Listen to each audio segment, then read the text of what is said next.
We're here celebrating the library. We're also here to celebrate the town's 50th anniversary, which is phenomenal. Phenomenal. And thank you for city council members who are here. Thank you for this wonderful city. And the library, of course, has been a part of that. And there is a quote I want to give you that was stated by Henry Ward Beecher. He states, "A library is not a luxury, but one of the necessities of life." And for those of us who are sitting here tonight, we know that. We understand that. And whether it's a book, hard copy, paperback, CD, or ebook, you're going to find it at our library. And I know that all of you understand the importance of what Jean has talked about, how unfortunately county funding is getting smaller and smaller. The city is as generous as they can possibly be with us, and we so appreciate that. But it depends on friends of the library to make up some of the difference. And as Jean has stated, we're going to have a deficit it's projected for the next 5 years. Afternoon, everyone. This is the biggest turnout, I think, at least in the last 20 years since I've been attending these meetings. It's fantastic. It's great to see the community come out to support the Friends and, of course, support our public library. Once in a while, someone will come in when there are only a few patrons in the library and make a remark like, "Oh, it's so nice and quiet." But my favorite time in the library is when we're full to the gills, which happily is most of the time. It's not uncommon for every seat is taken at desktop and laptop and even tabletops and out in the patio. There are newspapers and magazines being perused. There are job searchers, game players, letter writers, students, young and old, and travelers making reservations or printing boarding passes, or folks taking a break on a hectic day. And of course, there are readers of both the electronic and the print on paper type. They're coming for the latest John Grisham novels or for armloads of children's books to share. And we, the staff, have the great pleasure of interacting with patrons all day long. In the traditional ways, like finding books, addresses and phone numbers, and local resources, as well as in new ways, like, how do I read an ebook?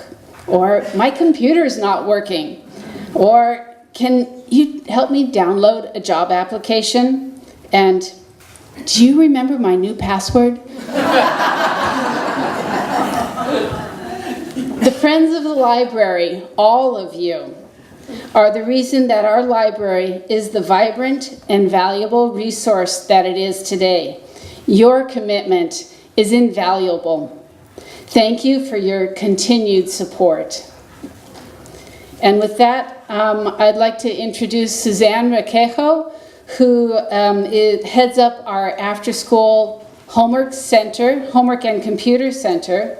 And she's going to talk a little bit about the enrichment activities that she's been able to offer through the Homework Center, including some Saturday family art and craft events. So let's welcome Suzanne.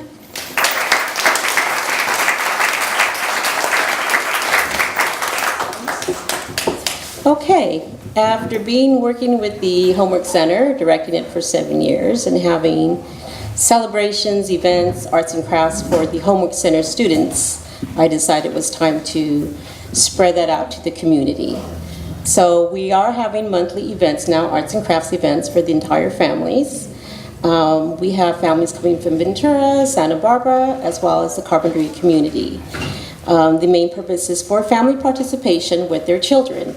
And we have parents coming with their kids, we have grandparents, we have uncles and aunts. So it's really great to see the whole family coming in for these events. There's very few students that come by themselves. most of them are with a family unit, which is what we're encouraging and is what we exactly want.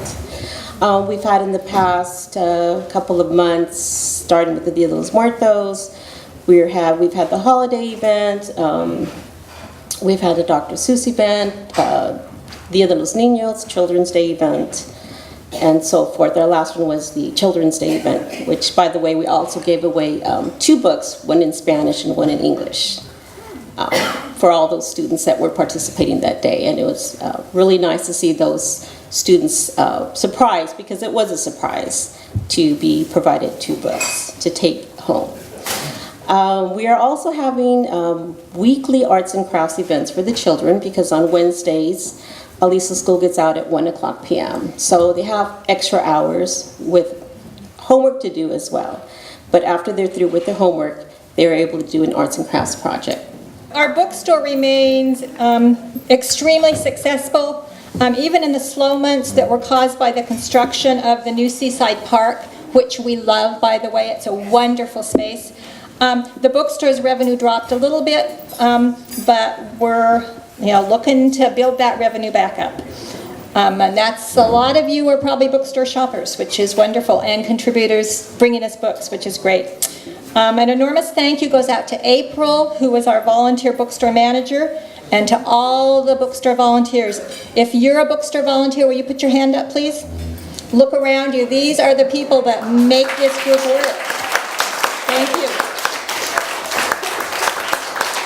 A huge thank you also goes to the City of Carpinteria for providing us with the bookstore space at below market rent. And those of you who have shopped there and worked there, it is such a delightful space. So thank you, City. Because of the income from the bookstore and membership and donations, including the $550 we got this year from the Girl Scout Troops bake sale, which was pretty amazing. That was impressive. The Friends contributed a record this year of $56,500 to cover the operating expenses of the library. That's roughly 23% of the library's operating budget. It's a huge number. Now, the future of the library isn't as positive for the next few years, and our 5-year projections are very grim. Please join me in a great round of applause, well-deserved, for Jean Baylor. My name's Leah Boyd, and as Jean said, I've been on the board for a long, long time. And I grew up in Carpinteria. This community means a lot to me. This library means a lot to me. And it was an important part of my life when I was very young, and now it's becoming a really important part of my daughter's life. She's 3, so we spend a lot of time at the library and we read a lot of books, and we're so grateful for the library. I was a little bit nervous earlier to be up here in front of everybody, because I spend every day in front of a computer, not in front of a crowd. And then I thought, well, I could picture everybody naked. And then I thought, well, I better just have a glass of wine. So that's what I did. So we are here to celebrate the library, and I want to go ahead and introduce these great panelists that we got tonight. We're very lucky, and again, personally, every single person on this panel means something to me and has meant something to me for a long time. I realized as I was looking at these folks that Terry Hickey Banks she started on the school board when I was still in school, so thank you, Terry. John Wullbrandt went to school with my mom and maybe even went to a dance with her. Is that true? Possibly. Okay. Rumor has it. Sylvia, I went to school with Sylvia's sons, so that's exciting. And Matt's mother, Claire, was one of my grandmother's very, very close friends. So very special panel that we have, special to me. So I'd like to introduce each of them one by one, starting with Matt. Matt traces his Carpinteria roots all the way back to his great-grandfather, J.R. Thurman, who came to town in 1869. Matt grew up in La Cañada, Flint Ridge, but he visited Carpinteria often when he was a child because his family had a beach house here. After high school, he ended up attending UC Santa Barbara, and he excelled at swimming. He was on the swim team and earned lots of accolades in the pool. And then after college, a friend called him up and said that they needed lifeguards in the city of Carpinteria, and maybe he knew how to swim, and maybe he might want to do it. And so he did, and guess what? He's kind of been around ever since. He took over the lifeguarding program, and he ended up running operations for Santa Barbara county lifeguards, and then in 1997, the city decided that they were going to have a Parks and Recreation department, and guess who they hired? Matt, and he's been there ever since, and we have him to thank for our amazing park system, which just continues to get more and more amazing. So, Matt Roberts, everybody.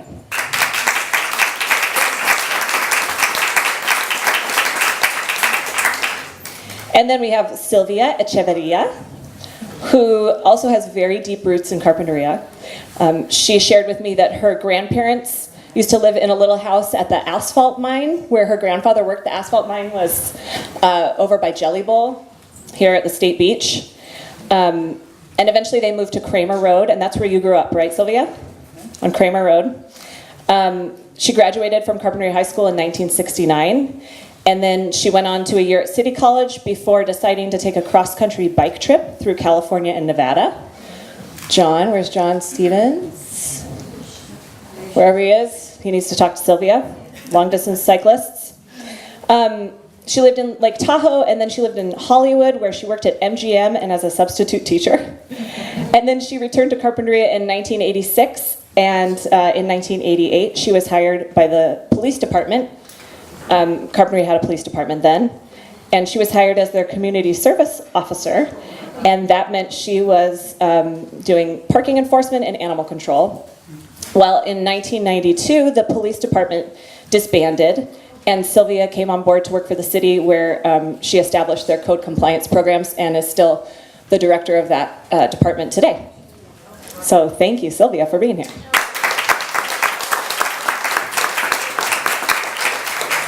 And then we have John Wullbrandt. John has long family roots in town, but I don't know about them, so maybe you'll have to share those with us, John. But I do know that he grew up just a few doors down from Carpinteria Library, and that Carpinteria Library played a really important role in his childhood. But John is an artist, and John decided that he was going to be a professional artist when he was in the 3rd grade. And then by the time he was a teenager, he had his own art gallery on Linden Avenue, Wullbrandt Gallery. So he was an entrepreneur as well, evidently. He graduated from Carpinteria High School in 1970, and then he lived in the Big Yellow House in Summerlin, which I know he has great stories about. Ask him about those stories, they're wonderful. Then he moved to San Francisco and on to Hawaii, and he did art everywhere he went.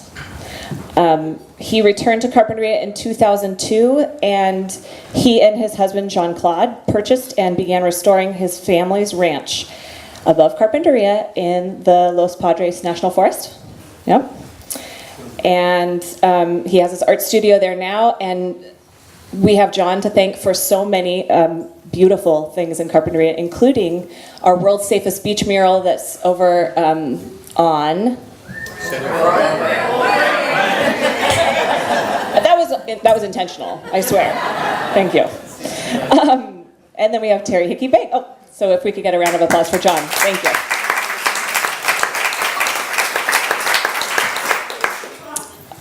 Lastly, but not leastly, we have Terry Hickey Banks. She grew up in Carpinteria as well, and she met her husband in Carpinteria.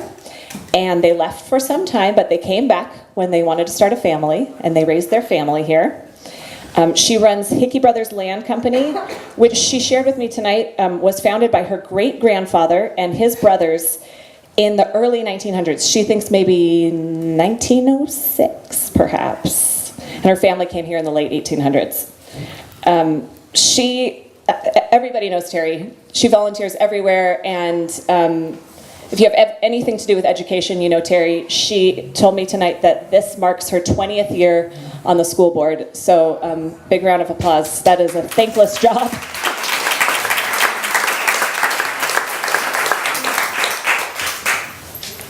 So the reason that we have these folks here tonight, in addition to just talking about the library and our great love for the library, is that the intention was to dovetail this with the city's 50th anniversary, which is being celebrated this year, and just offering a fun and interesting walk down memory lane from some people whose memory lane includes a lot of roads in Carpinteria.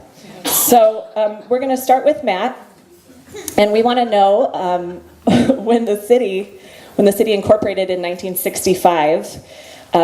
Maybe you can share with us what the state of the parks system was like then, and help us to see how it's grown over the years. And don't be funny, because you're not ever funny when you're behind the microphone, Matt, okay? Try not to be funny.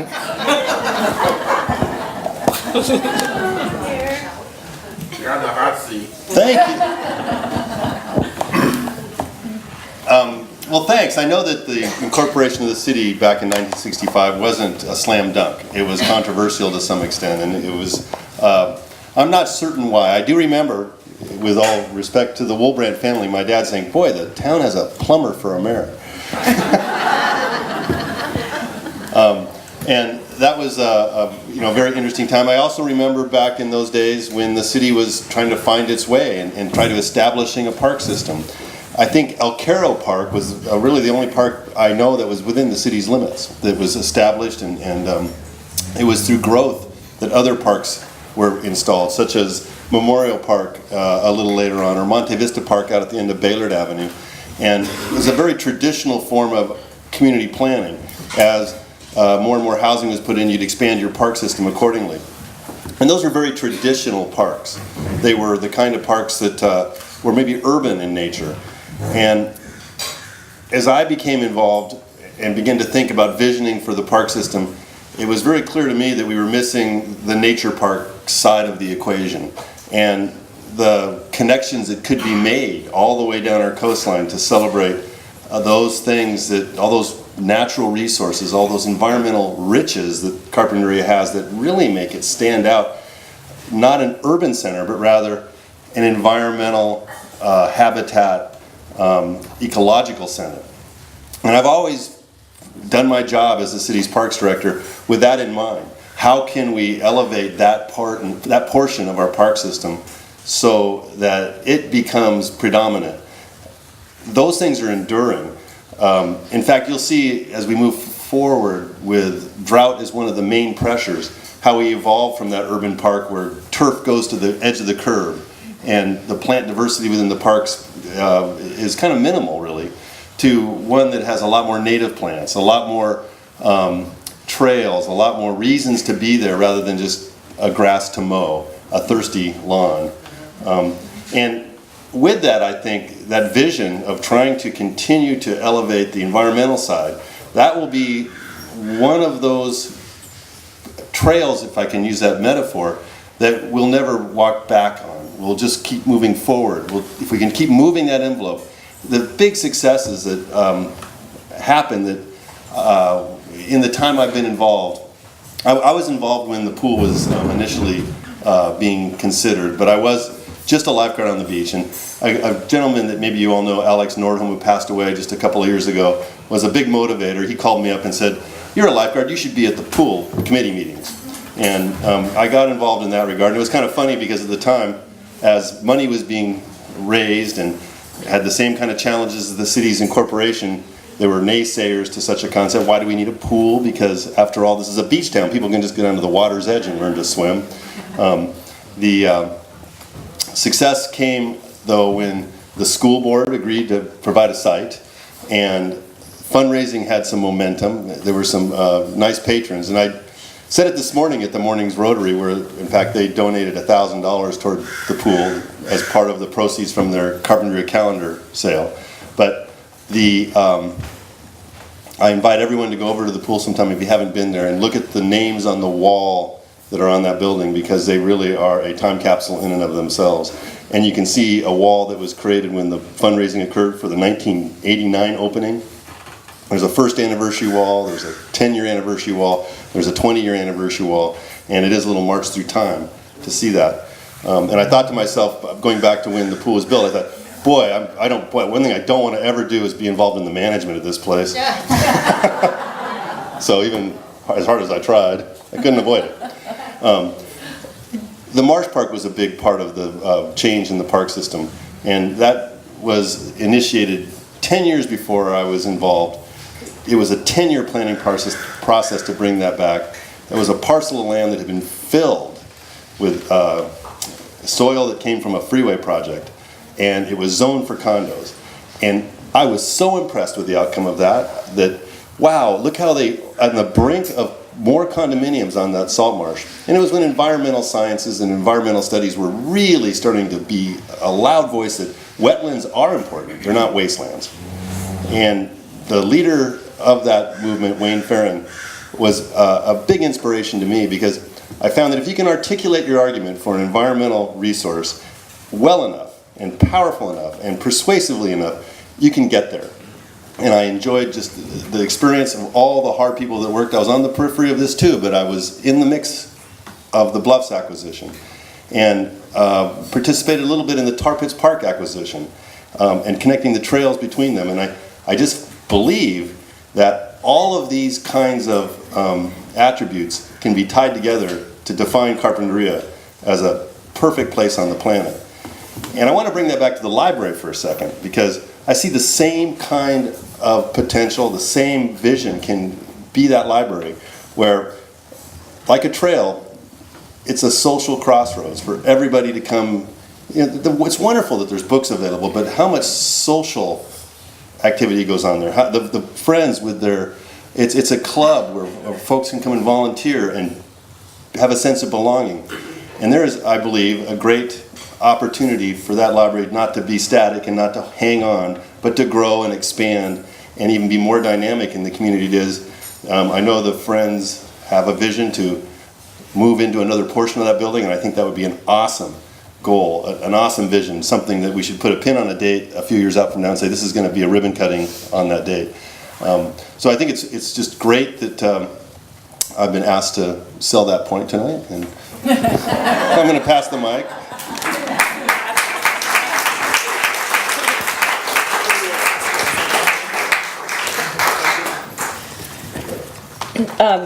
So Sylvia, to backtrack a little bit, probably a lot of you in this room know this, but until 1947, Carpinteria's elementary schools were segregated, and all of the kids of Mexican descent went to Aliso School, and everybody else went to Main School at the time, right? Catalina was non-existent. The main school, right. Yeah, the main school. And then in 1947, they integrated. But Sylvia's mom grew up in this community and attended Aliso School.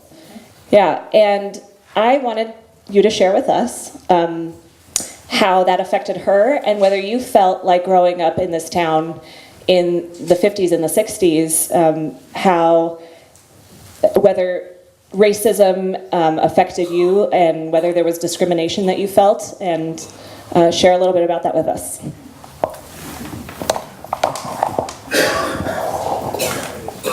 Thank you, Leah. Good evening, everyone, and thank you for inviting me to speak. You know, I guess I have to start at a point where my grandparents came in 1921. And they, like you said, lived in a wooden shed that my mom said was the only one at the asphalt mines that had gas, so they could cook, and a lot of other people lived in tents. And from there they moved to a little house on the Higgins property, which is that vacant lot next to City Hall. And then they moved to the what was called Old Town, where most of the Mexican families lived. And I never felt racism, I have to tell you. I never felt any different, because my father was born in Mexico City, and he was a property owner, a store owner, a farm owner, and he was raised with a lot of culture. His mother embroidered beautiful silk paintings and painted with oils, and he was a very cultivated, educated, sophisticated man. So he did come to Carpinteria in the 50s and became a citizen, met and married my mother, and provided me with the most idyllic lifestyle, you know, for that time. My grandmother bought her first property on Kramer Road for $500, and she sold a cow. Her husband didn't want to buy a house, but she did. She had 10 children, eventually. And she bought her property for $500 on Kramer Road, and then my father bought his first property on Kramer Road for $5,000, and he ended up buying 4 properties there. And we lived there. Oh, and my grandmother did try to buy in Concha Loma, but the CCNRs at that time did not allow any Hispanics to buy. So those lots were going for, she said, $300. And the lot on Kramer Road was $500. And her answer to that was, well, you know, you can't grow anything in Concha Loma because that dirt is too sandy. So I know that my mother experienced racism, and of course because it was segregated, she went to Aliso School, but they also had a very deep pride. They had pride. In fact, I brought some pictures of Aliso School at that time, and some pictures of my mother that you're welcome to look at, and my father. And Pass them around, Sylvia? yes. You have clean hands. You can hold it up to the camera for a moment. Oh, yeah. So I enjoyed a life that was different from my parents. My mother, because she had polio and tuberculosis, she stayed home and she did the cooking and cleaning while her siblings went to San Jose to pick the different fruits and things like that. She was always home. So when my father came to my grandmother to rent a room, that's when he met my mother, and then they got married.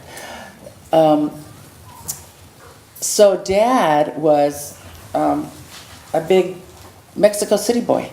You know, he was smart. He was smart enough to buy property and to also educate us. We always had Britannicas, a set of Britannicas, and until he died in National Geographic. But getting to my experience as a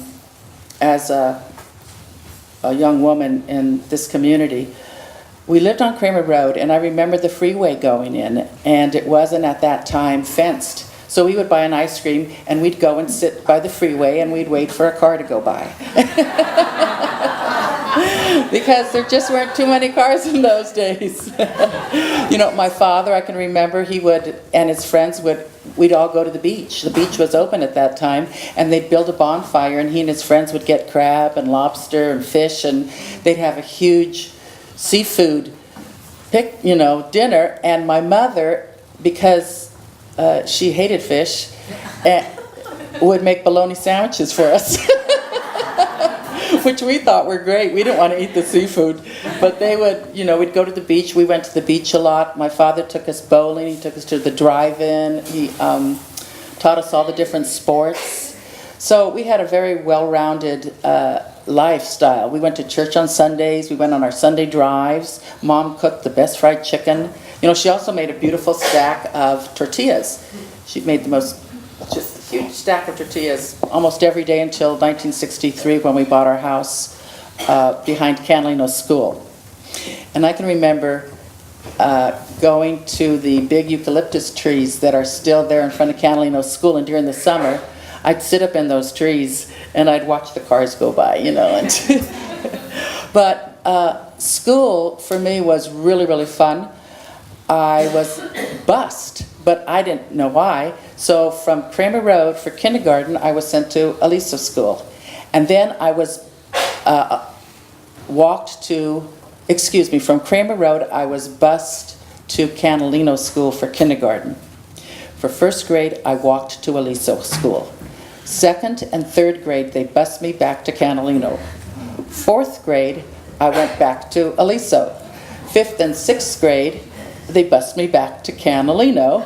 And in 7th and 8th grade, I went to the first wing of the high school where it's at in Foothill Road. So as a result, I met everybody at the elementary schools, and so I got to know everyone, and that was wonderful because I made lovely friends. The way my father, and we didn't celebrate any Mexican holidays, and the way my father integrated his culture into his family was to take us to Mexico City. We would go to Mexico City and we would drive. It would take us 5 days, and it was wonderful. We would stop at the best hotels and the best restaurants and stay in Mexico for a month with my cousins and try to speak a little bit of Spanish, and then we'd come back to the United States. So that's the way it was.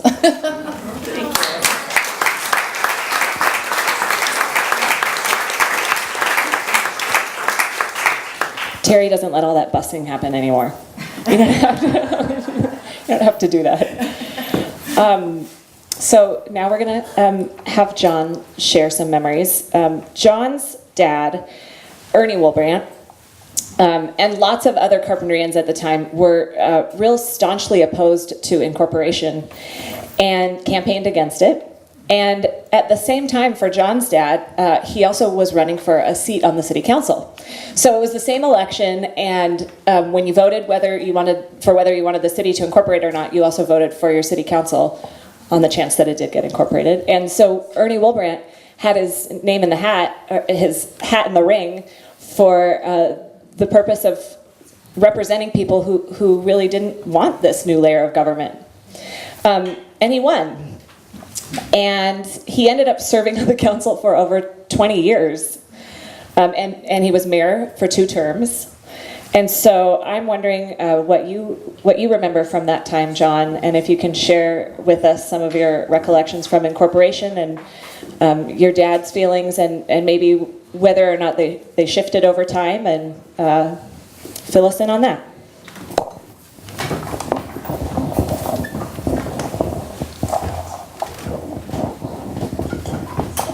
Thank you, Leah. And thank you, Jean, Foster, the board, all of you library people, especially Patty. From quite a while ago, she asked me if I would participate in this event, and she wanted to recognize the city's Jubilee and include me in it, and I want to thank you for that, Patty.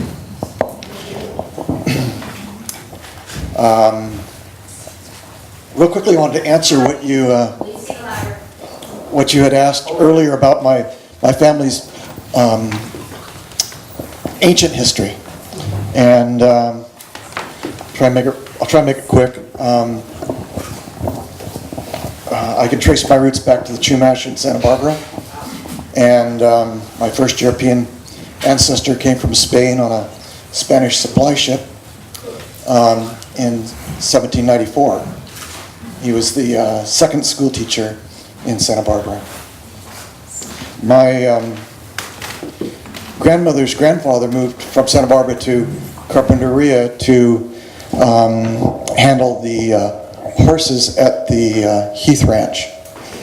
And my grandmother was able to speak when they did the dedication of the Heath Adobe at the park there. And that's where she was born. Fast forward, oh, my phone. Hey, Larry. I have one up to there.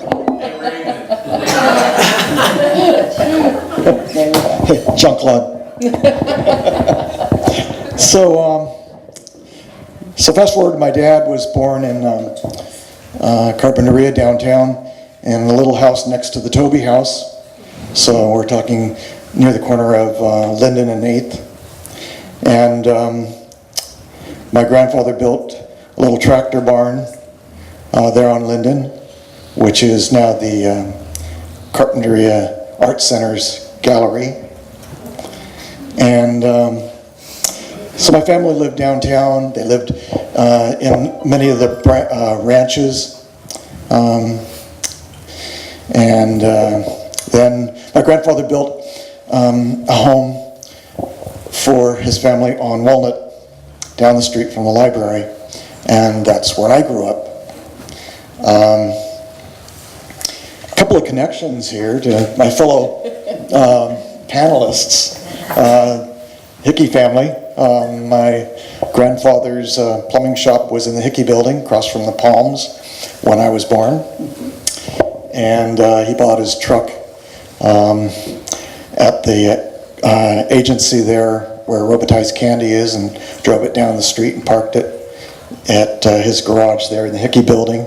And then in 1956 he built his plumbing shop, which is next to the museum now and behind the fire station. So I grew up on that block. I knew just about every little nook and cranny of the block that the library is on. Next to the fire station was my piano teacher, so I would go up there and learn piano back behind the fire department. And of course, all of the meetings that would take place were at the Veterans Memorial Hall back then. And then the library in the corner. Next to the library, where the lecture hall, do you call it the lecture hall now? That was my uncle's courthouse. Jack Wullbrandt was the judge. And then there was, of course, the Seaside Station. Turn the corner, there was my grandfather's cornfield that stretched back on down to his plumbing shop. So your hood was my hood.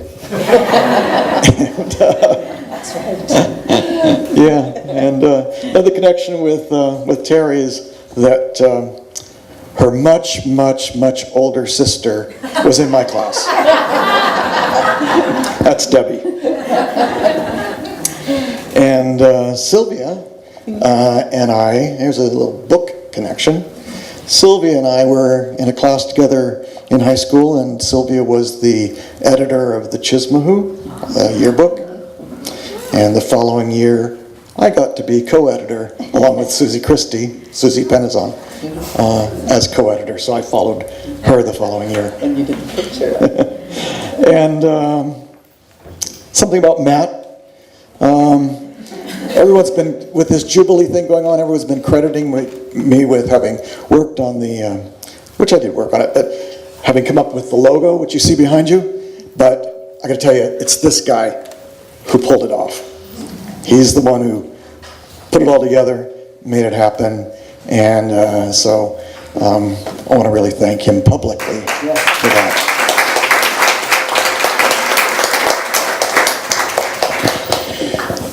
As far as my artwork, I wanted to say something to you, the Friends of the Library. Thank you so much for hosting an exhibition of my work in your bookstore. I think it's a really fun venue, and I really appreciate Foster and the rest of you that made that happen. You were able to sell some of my work. Thank you so much. I'm sorry that my mom's not here, and did invite her, but she's really pretty shy. And but I did ask her the question that Leah had kind of prepped me on, and to see what her responses would be, because I was 13 in 1965, and honestly I don't remember a whole lot, so I really wanted a refresher. And so she told me a few things that I wanted to convey to you. One thing that she said with quite a smile was that for the first 20 years out of the 28 years that my dad was on the council, she didn't miss a single council meeting. And that's really amazing when you think about the sacrifices that elected officials make, but the sacrifices that their families make go kind of uncelebrated. So I wanted to mention that about my mom. Another thing that she wanted to say was that my dad would pride himself by calling himself the no-no guy on the go-go council. And thinking back to the 60s and go-go, and so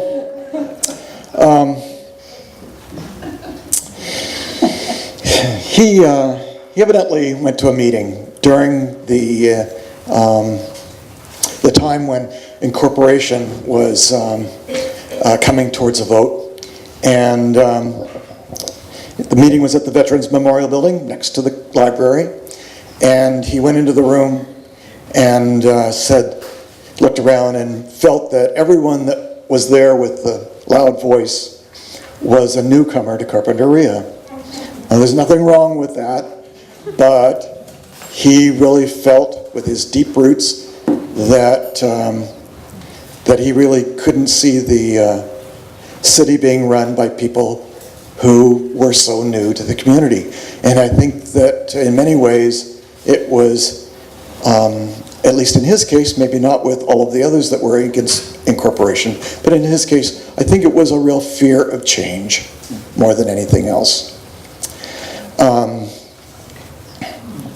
So he decided that he would run for council even though he was campaigning against incorporation. And of course ended up, I think he was on the council the longest. You know, Jane Diaz should be the one up here telling these stories, because that poor woman had to sit through all of this with my dad.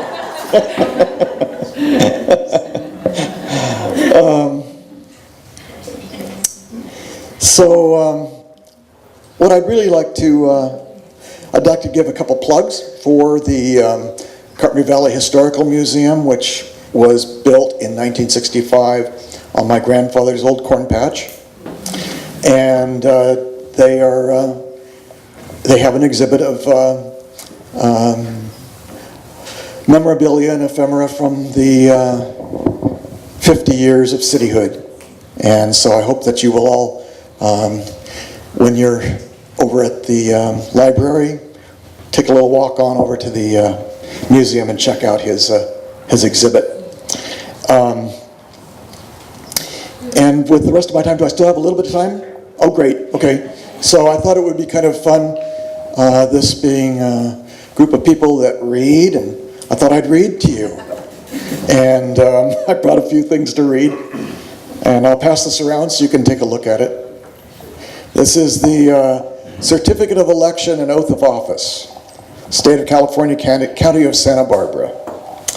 And I, J.E. Lewis, County Clerk, Register of Voters, and in and for the County of Santa Barbara and the State of California, do hereby certify that at a special City of Carpinteria Incorporation election held in and for said county on September 21st, 1965, Ernest C. Wullbrandt was elected to the office of Councilman, City of Carpinteria, as appears by the official returns of said election and the statement of votes cast now on file. In witness whereof I have hereunto affixed by hand and seal this 27th day of September 1965. And Mr. Lewis signs that. So I'd like to, would you help maybe just get that started and pass it around for me? Thanks, Terry. Oh, great, thank you. Can you hold it up for a sec? Now, through the years, my dad, like so many of you that are public servants, got tons of accolades and certificates of recognition, and I just brought a couple. And I decided to try and answer Leah's question by representing it with things that were in print, so that you would see how this person who was a local boy who probably never thought ever of being on a city council because he didn't want there to be one, would end up changing over the years. And this is the California Legislator Resolution, and this was relative to honoring Ernest C. Wullbrandt, Carpinterian of the Year. So this was when he was Carpinterian of the Year. And this is what it says quickly. Whereas Ernest C. Wullbrandt has continually served the city of Carpinteria as a councilman since the formation of the city, having twice been chosen mayor, whereas Ernest C. Wullbrandt has further demonstrated his dedication to his community as a volunteer fireman, Boys Club director, Explorer Scout leader, VFW and GI Forum member, and Special Deputy Sheriff.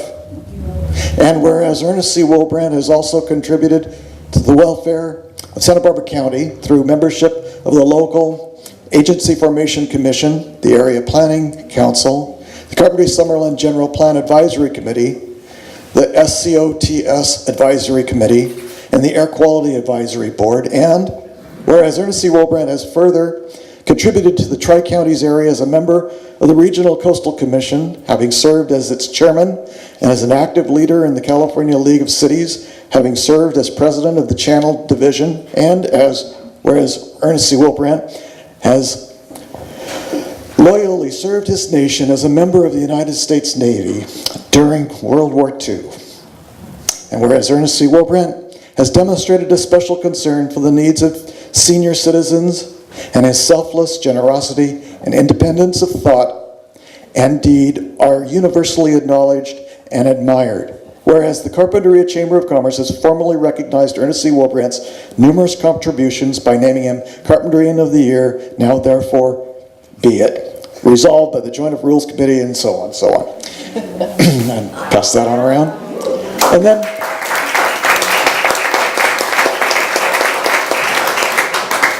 I'd like to read something in my father's own words that are written in his hand on the back of a flyer when he was running for re-election.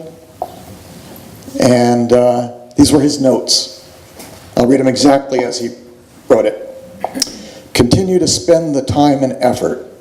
Update elements to the general plan. Thank you.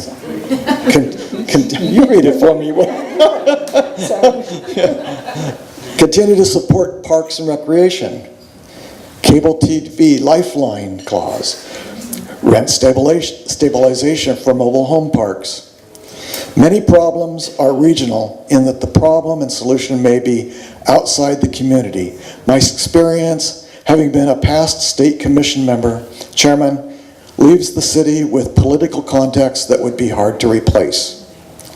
19 years of direct participation in city, county, state government gives me the knowledge and skills to be an effective member on the city council. My total commitment to the community and involvement in the everyday action is not always acknowledged because I have learned to work in a low key where you move in, do the job, and walk away. Satisfaction is by knowing the community got the task completed.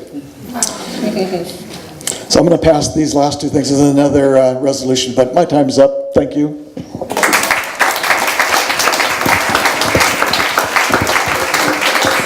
Thank you so much, John. Terry, schools are obviously really important to you. You went through Carpinteria School District yourself, and now you've been serving on the board for 20 years. So maybe you can share with us how the schools have changed since you were in them yourself. And maybe, I didn't ask you this, but maybe your parents were involved in incorporation as well. I'm not sure. Maybe you can let us know if they were. Thank you. Well, I'm going to take just a minute to back up because you heard the history of the Hickey family who started Hickey Brothers, my great-grandfather and his two brothers. But the other side of the family that I also am very proud of is the Nightyver family, and that is my great-grandmother who, her family came to the Carpinteria Valley in the early 1850s. We've often had discussion as to whether the Baylards or the Nightyvers were here first. But the property that I now live on and that my mother lives on is a Spanish land grant, and so that family has been here a long time, and I'm very proud of that as well. On top of that, both the Hickeys and the Nightyver families, if you go into the local district office, the school district office, and look on the board in the hallway of all of the past members of the school board, you will see many, many night Evers and many Hickeys who have served on school boards throughout the years. And I followed my father, who also spent at least 20 years on the school board. So education is important to us, and I'm just very honored to have been able to serve in that capacity for the years that I have. So I just wanted to mention that. I also want to say that the people at this table, just in my memories, just mean a lot to me, and I'll share a few things about that as I move through what I'm going to share with you. So it's interesting when Leah called me or wrote me, emailed me, and asked me to talk about the differences in education from when I was in school and today. I've spent a lot of time thinking about that, and you might be surprised to find that I actually have a little bit of a hard time telling you about a lot of differences, because as I thought about it, I had passionate, dedicated teachers, and we learned the basic skills, which is what we try to do with students today. The practices have changed much over the years, and some of those I'll share with you, but at the end of the day, we all went to school, and I enjoyed school for the most part, and I had teachers I liked and some I didn't really, but the goal was that we all, became productive, educated citizens, and that's what we try to do today with our students as well. I went to Aliso School K through 6, and I really don't know why you were best. It really amazes me. But schools were in transition, and as you know, Catalino School was built in 1960, and that's, I'm sure, because we had a growing population. So I'm sure, as we've had to do in years past, as we've reconfigured our schools usually based on population. It's not always an academic decision. It's often based on, housing needs. Where can you fit the students? So I'm guessing that's what happened to you.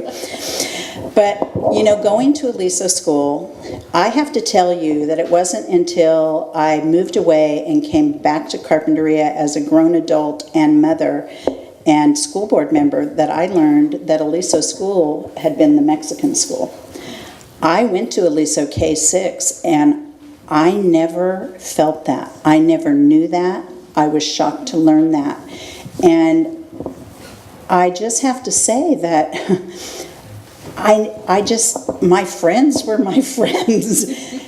Sylvia's sister, Marie, she'll always be Malinky to me, but she goes by Marie, was one of my best friends for many years in my early years when we were near each other and before our schools separated us. And we always remained friends, but we were close friends. And I just have to say, I give a lot of credit to my parents and my community that I didn't feel racism. I am sure there were people that did, and I don't want to discount that. But I'm happy that I didn't feel that or know that. And that's what I strive to do with my own kids, too. And I think hopefully everybody does that. So, differences. Most of the differences that I could think of are not really related to academics, although there are different practices in some ways. The differences that really stood out to me that I kind of had to chuckle over were things like we didn't have we didn't have meat on Fridays in the cafeteria. We were dismissed half day on Good Friday. That was a practice every year. Everybody had the same Easter break, no matter what school you went to, because it always centered around Easter. We had music in our class, I think every day. And the teacher, we had pianos in our classrooms, I remember that. So that, those are the big differences that I was thinking about. I guess, though, when I started digging a little deeper and thinking about it a little bit more, probably the biggest change that students have today versus what I had is technology related. So obviously we didn't have computers. we did a lot, all of our research was done through the libraries with books, encyclopedias. Today, kids get on the internet, and that's how they do their research. Or at least a lot of it, I would say. Also, I believe that when I was in school, I think we wrote a lot more than kids do today. My kids, when they were in school, did a lot, instead of a lot of book reports and other kinds of reports, my kids did projects. And when I was in school, I remember writing book reports constantly. And we just wrote and wrote and wrote. So I don't know whether to tell you that's a good thing or a bad thing. I think kids could write more today than they do. That's just my own personal opinion. But there's pros and cons all around. And then demographics, I believe, have changed a lot in our community, even though I really couldn't tell you, honestly. That's why I say that with a little bit of a question. I don't really know what our demographics were when I was in school.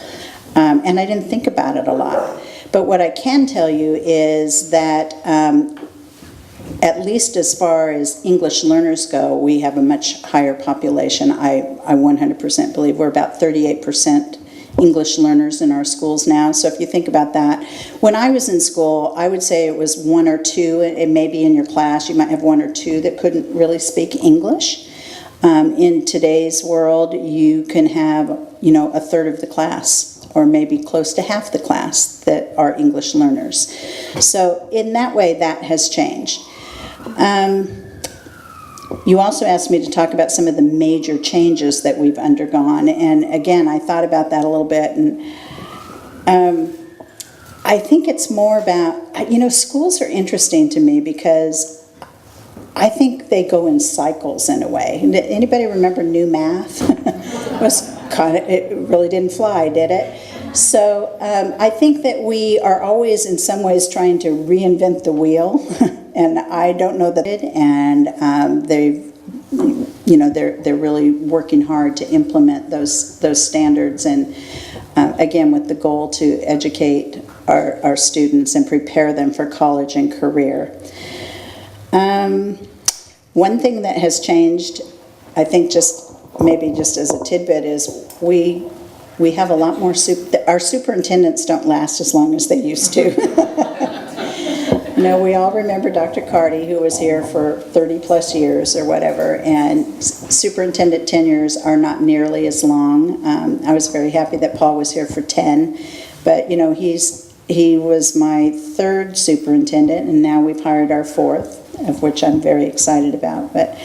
And then funding models have changed. The way schools are funded has changed a lot over the years. Back in the 60s, there was a lot, late 60s, early 70s, I can't remember, Serrano versus Priest, there was a lawsuit that forced school districts, or forced the state to fund school districts more equally.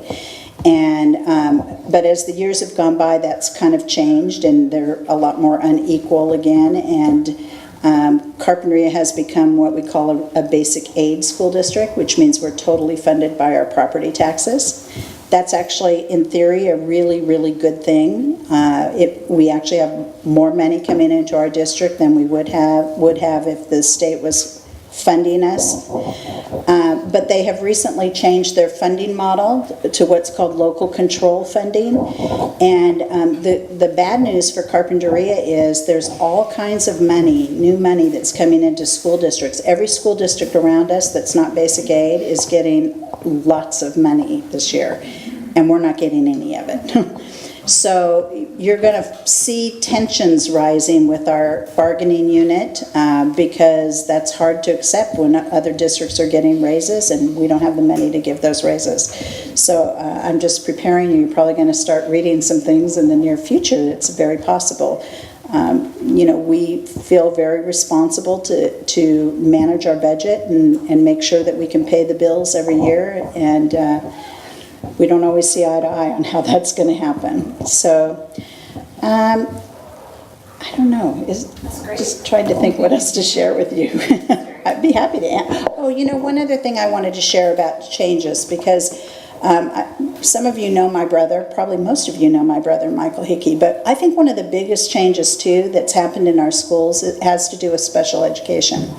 So when I was in school, when Michael was in school, he went to a completely separate school that was all for children who had disabilities.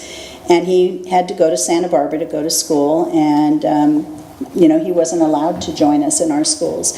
And so when he was in high school, I think he was the first mainstreamed. Oh, there you are. He was mainstreamed into our high school, and today that's common practice that our special ed children are on the sites with our kids.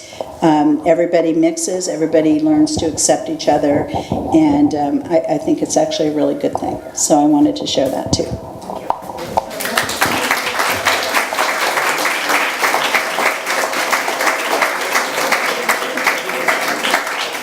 Wow, that was super interesting. Thanks each of you for sharing all those interesting memories and thoughts. Whoa, okay, stay right over here. I just wanted to see if anyone wanted to share any special memories of the library before we asked the audience for questions. If anyone on the panel did. All right, Sylvia. We do have to keep our comments brief though now. By the way, the busing was a good thing. I loved it. I brought my library card from elementary school. And I loved going to the library, but because I think about in the 50s we got our first black and white TV, and I know that my father we had National Geographic, and as I said, we had Encyclopedia Britannicas, but we really, I don't think, had books that you could sit down and read. So the bus would come, and I'm pretty sure they would take us to the library, but I'll never forget it because I loved being at the library. And my favorite book was The Five Chinese Brothers. And I loved that book so much that I remember wanting to take it. So.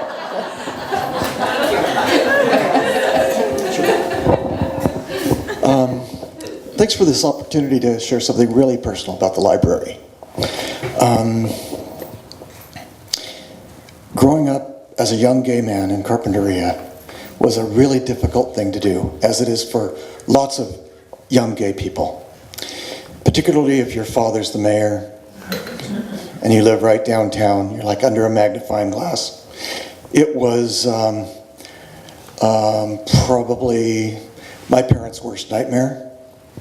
And my mother chose to go to the library up the street and read everything that was available on the subject.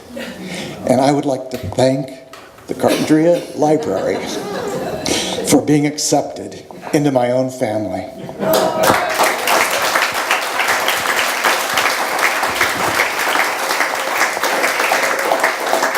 So now pick up your brightly colored envelope and make sure you fill it up.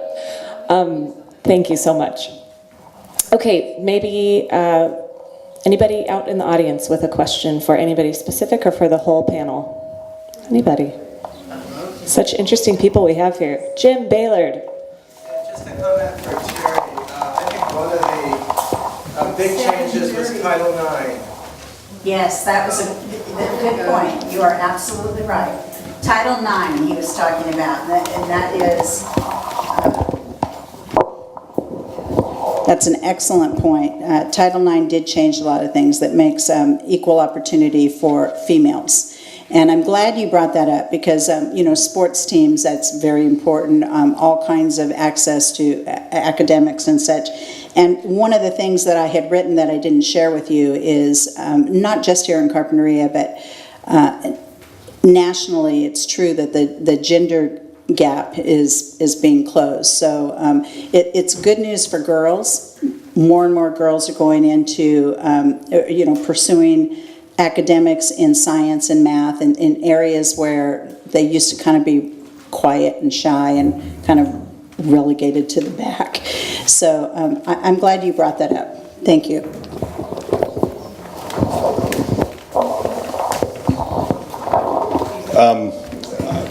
Title IX had a particularly special part of my life because there was one woman on the La Cañada High School swim team, and I think there were 74 boys.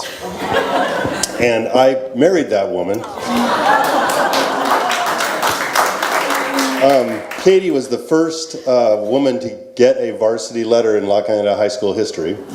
And without Title IX, I doubt I would have ever met her. So that was a very, very important part of my life.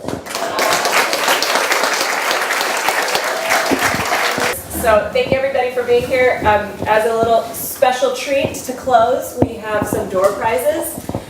What do you think about the library? I love the library, and actually because I'm a writer, I love the library because I'm always doing research on obscure topics, and if I bought all the books that I need, I would go broke.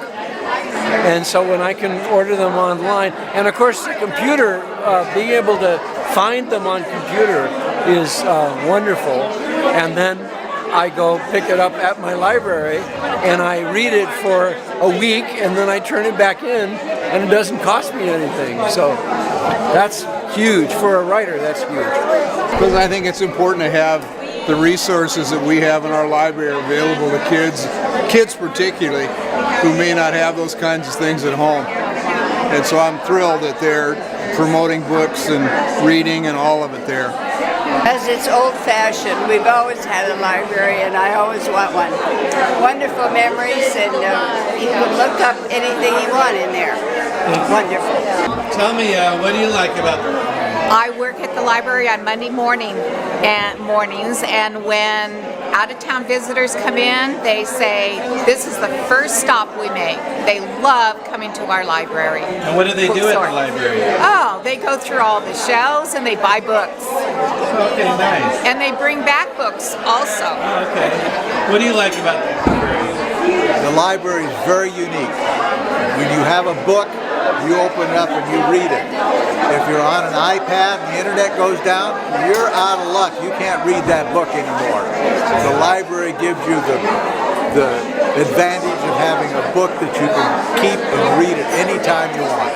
Library? Oh, the library is the best place in Carpinteria to be friendly, to get whatever you want and need, and to be social. The people are great.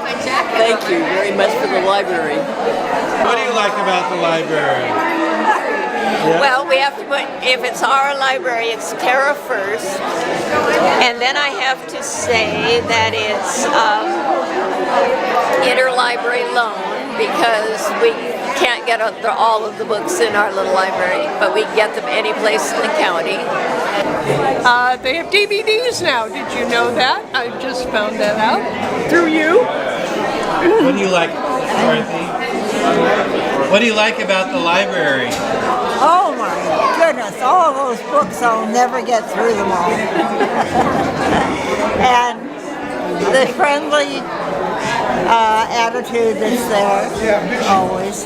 And to see little kids Did you guys get learning dessert yet? No? as I did when I was little. A second, yes. Okay. Go ahead. Our library is a valuable asset. Everybody can use it, and we have services for all ages. Would you like it glasses? And even for homeless people that do not have a home.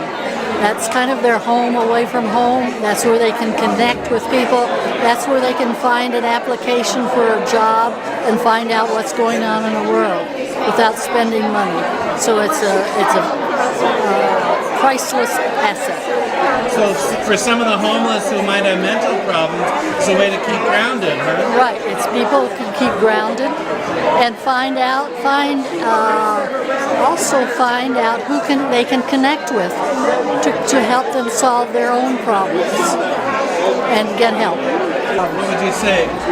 I think it's wonderful that you have a full-time library here, and I don't go often, but it's nice when you need it. Library? Oh, every everything.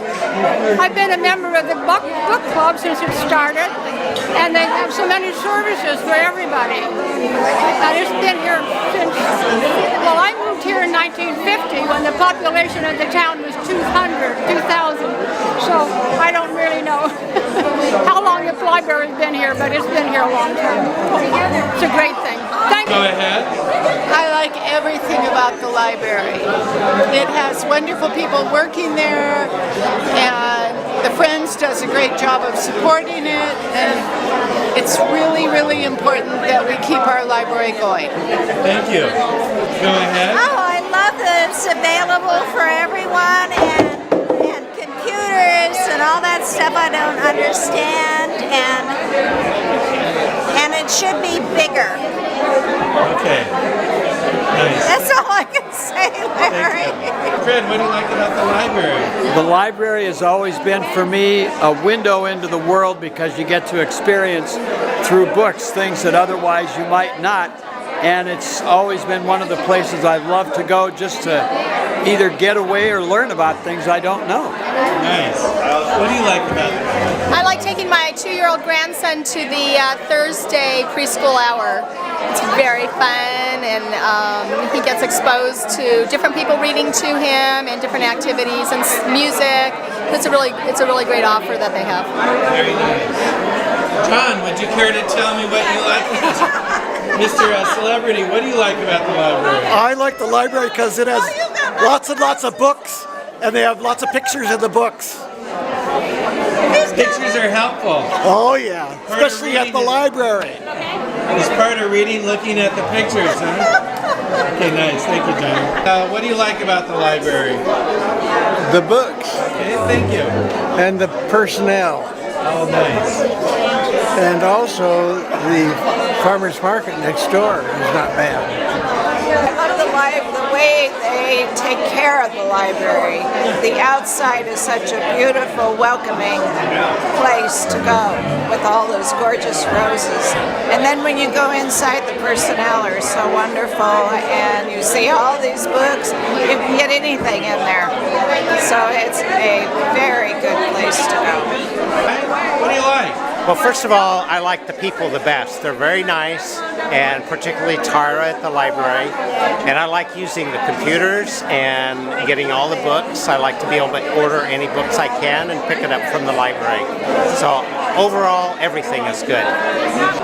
Go ahead. My favorite section is the children's section because I research children's books because I'm a children's writer, and I love that part of it. So what did you think about the program today? Oh, it's fantastic. Very, very interesting. And what do you think special about the libraries? Well, I love going in and seeing the friendly people behind the desk, especially Tara, who's been there for so long. And I love being able to order books on tape and books and for myself and my kindergarten children and my family, and how they show up at the Carpinteria library. I don't have to go anywhere else. Thanks, Sally. Thank you. So what do you like about the library? I like the librarians. They're all nice and very helpful, both with books and computers, and very polite, very tolerant of my inability to find things sometimes. They show me right where the Dr. Seuss books are and the Curious George books. Hold on. So what do you like about the library? What I like about the library is that there's lots of books in the library. Anything else? Everybody's really nice there, and I can use the wait list. I also like that the library has the bookstore. It's my mom's favorite place to go when she visits, so we buy lots of books there and donate books there. And I like it that my favorite farm card is right there at the library too. And I met my friend Twyla. Come here, Twyla. At the writers group that meets at the library. So you make friends at the library too. So what do you like about the library? What I like about the library is the programs on Thursday mornings for the very young children, and how excited they get to come in our bookstore after the programs and go to the children's section and choose books to read for the week. And they're so excited, and I feel like we're really promoting literacy in the community. You work in the, you volunteer for the Friends of the Library bookstore. Yes. How much are the books there? Well, we sell children's books by the inch. It's $1 an inch, and you can get a lot of children's books. The little skinny ones you can get for a nickel. So that's great. And we sell the large paperbacks for $2, and the hardbacks are $2, and the small paperbacks are $1.50. Okay, it's right next door to the library. Right next door to the library. Very convenient. Thanks, Sherry. Okay. Awesome. What'd you say? The library is awesome. It really is. It's so exciting to go in to either the Friends of the Library or the public library. It has a special ambience to it. Thank you. Thank you. I miss the library because I can't go every day anymore. I can't go by. But I just think it's a wonderful asset to Carpinteria. Very nice. Now, how many years have you lived in Carpinteria? Well, I was born in Carpinteria, but then I didn't live here. We came back in 1975. We built on property that had been in our family since 1870. Wow. The Thurmans. So, not a native exactly. I was born in the cottage hospital 95 years ago. Wow. Good for you. And what have you liked about Carpinteria?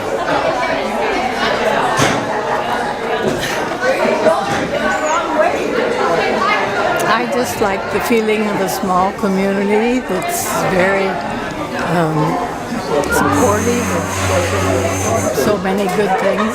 What do you like about the library? Library? It's a good part of Carpinteria's history. I used to use the library all the time when I was a kid. I can remember growing up and going there with my mom and my sisters, getting books and having fun there. And it was a sad day a few years ago when somebody actually burned it. That really broke my heart. Well, the library has a lot of knowledge about all the good books that everybody donate. And you can learn a lot of things, even myself, you know, I'm 78 and I'm still learning to read the books at the library, and it's really comfortable to know that people are interested in that library. It's beautiful. Yeah, tell me. Oh dear. I don't think you can pick out one thing about a library because there's so much. I grew up with no television. Long in the 40s, we went to the library, and the school library in high school was extremely important to all of us. You know, we just did everything in the library, study and social time, and it's just a part of your life that you don't think about anything. For me, anything in particular special, it was just there in my life all the time. And helpful? Oh, yeah, I did manage to learn a few things. Well, thanks a lot. You're welcome. I love the library. I can remember when my kids were little, and they're 50 now, and we used to go, Lily Risden and Grace Moyer would have little children's hour, and that was the highlight of their week to do that. They loved it, so it's a great place. Now I have grandchildren that go to the library. Nice. So, yeah? I remember the first library in Carpinteria. Little old lady. It was down there by that Mexican place. By Senior Fry? Yeah. Yeah. That's where the first branch library was. Little old lady. Well, she was old to me then. I don't know, maybe she wasn't old. She was actually in her 30s. Probably. But, yeah. What do you appreciate about the library? Oh, I don't know. I just love to read. That's what I appreciate about the library. Does it keep you young in a way? No, I'm still getting older, but... I tried. Bonnie and I we're old folk because we like to have the book in our hand. Yeah, I do. I love to read. I don't use all the new stuff. I just, no, I have hang on to my books. Okay. Yeah, no, anyway. Well, Bonnie Milne and Pat Lemire, nice to see you. Thanks, Larry. Nice to see you too. Yeah? Well, I love the library because it's small. And are you talking about the regular library And or the bookstore. Friends of the Library? Both of them. I especially like the Friends of the Library because I love to donate certain books that I know will be different and they would enjoy, and I also pick up books that I enjoy. And the librarian, everybody's so friendly in there. And it's small, and I can always find what I want. And the nicest part is that we do pick up books at the bookstore, and after we read them, we donate them back. Just bring them back to the store again. So it's great. Okay. Nice. Thank you. And good photobombing back there. Tell me, what do you like about the library? Okay, two things. One, Grace Moyer was a really long-term librarian at the library. She was there when I first visited the library, maybe 5 years old, and all the way through high school, and she was just delightful. And then the other thing I remember is very early on there was a bookmobile, and it would come through our neighborhood, and that was just a lot of fun. So tell me, Ed, what do you like about the library? Wow, I go back all the way back to 1967 when I came here as a little boy, and I had no idea how to use the library, and my big sister took me to the library and taught me about the Dewey Decimal System and taught me how to use the card catalog, and it was pretty cool. It was kind of the place for me to go to and learn English. All I spoke was Dutch, and I learned a bunch of English at the library, and I remember Grace Young back then, and it was very special. So yeah, library rocks. So Nadia, tell me, what do you like about libraries? Well, currently, my heart is in the whole literacy program, and how well the literacy program is serving the Latinos in our community. And right now we have approximately 20 of my ESL students that have been paired with a literacy tutor, and they are now learning English on a one-to-one basis. And that to me is really, really an important service that they're providing for the community. Through the library? Through the library. Thanks, Nadia. You're welcome. So, great being part of the program today. Anything else you'd like to say about what you appreciate about the library? I appreciate that it's so accessible, that it's right in the middle of our downtown, and that, if it's so easy to sit, I think, in front of a TV, but it's so much better to get out, go to the library and read, because reading takes you to other worlds that you're not going to find unless you're going to those different countries. You can find so much through a book that you can't find anyplace else. And I don't want a Kindle. I like books, and I treasure books, and I hope that people will continue to see the value of books and the way the media is changing. So thanks, Sylvia. Great. You're very welcome. Gabby, so what do you like about the library? I love about the library, of course, I love Tara, who's just Alrighty, I'm off. Such a light, such a welcoming, warming presence in the library. I love the literacy volunteer program, which I've been doing for years, and I always meet my learners there. And I love hearing their stories of growing up in Carpinteria, and the library being a resource for them, even if they were not strong in English or reading themselves. It was an important place for their families to come. I guess because I grew up in a small town, and a small town library was such a part of my life as a kid. I love sort of replicating it by being near a small town library again. And tonight, of course, was such a great example of the small town nexus with the library. So. And libraries are still very relevant, huh? Oh, absolutely. Absolutely. I am fascinated by all the new things that are happening in the library. And one time I interviewed people in the library just on a given day, and the ways in which people were using the computers, reading the magazines. One man told me that he travels a lot. He was just an out-of-towner, but wherever he travels, he goes into the library to read the newspapers. So who knew that we were providing that service to tourists, just little things like that. And of course, all the technology. Oh, I love the homework program because I'm often in that room. So I hear Suzanne working with the kids.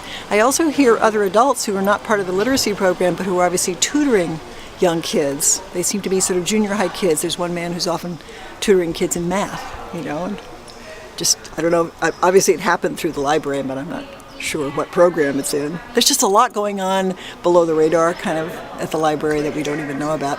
And I love how Tara touched on a few of those things tonight that people might not know about. In a way, libraries are the last community centers. Absolutely. Absolutely. You know, it's just such a focus in our towns. And I know that people worry that because people aren't reading books anymore, that libraries are going to become obsolete. But, you know, with technology and all the other ways that we are getting information, the library is still the main source for all of that, you know, and as a meeting place as well, of course. Yeah. Thanks, Gabby. Yeah, Good thanks, job. Larry. So, Ruthie, what do you like about the library? Why do you think they're valuable? Well, first of all, I love the small town, and I think in a small town, a library is key. There are people, members of our community, who are not able to have their own computers. They can go to the library to do research there, and they may not be able to have their own books. They can get libraries there, books from the library. And I think there's just a world of knowledge hidden in that library. And we need to learn to appreciate it and love it. And the community has always been so supportive of our library, and I just don't see that stopping. And I want to thank everyone for the support they have given to this time. Thanks, Ruthie.